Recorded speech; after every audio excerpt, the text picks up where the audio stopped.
Hello guys, നമുക്കൊരു സദ്യ കഴിക്കാൻ പോയാലോ? അതെ, Aranmula Vallasadya. So meet my travelling partner Mayamma. രാവിലെ ഒരു 6:30 മണിക്ക് നമ്മൾ എറണാകുളം ടൗണിൽ നിന്ന് യാത്ര തിരിച്ച് ഒരു 9:30 ആയപ്പോൾ നമ്മൾ ചെങ്ങന്നൂർ റെയിൽവേ സ്റ്റേഷനിൽ എത്തി. നല്ല വിശപ്പുണ്ടായതുകൊണ്ട് തന്നെ നമ്മൾ റെയിൽവേ സ്റ്റേഷൻ്റെ അടുത്തുള്ള ഒരു ഹോട്ടലിൽ കയറി നല്ല ഫുഡ് അടിച്ച് നേരെ പാർത്ഥസാരഥി ക്ഷേത്രത്തിലേക്ക് നമ്മൾ എത്തി.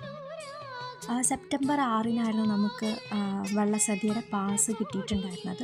അതുകൊണ്ട് തന്നെ ഓണത്തിൻ്റെ പിറ്റേ ദിവസമായതുകൊണ്ട് ഒരു ഓണം വൈബായിരുന്നു ആ അമ്പലം മുഴുവനും. പിന്നെ ഒരു 11:30 കൂടിയിട്ട് ഓരോ വള്ളക്കാർ നമ്മുടെ ആ ഒരു തീരത്ത് എത്തിച്ചേരുകയും അവരുടെ ആ വഞ്ചിപ്പാട്ട് ഓരോ താളത്തിൽ ഓരോരോ വള്ളക്കാർ അവതരിപ്പിക്കുകയും ചെയ്യുന്നുണ്ടായിരുന്നു. ലോകത്തിലെ തന്നെ ഏറ്റവും വലിയ വള്ളസദ്യ കഴിക്കുന്നതിൻ്റെ എക്സ്പീരിയൻസ് ഞങ്ങൾക്ക് 2 പേർക്കും ഉണ്ടായിരുന്നു. അതുപോലെ തന്നെ വള്ളക്കാരുടെ ഈ ഒരു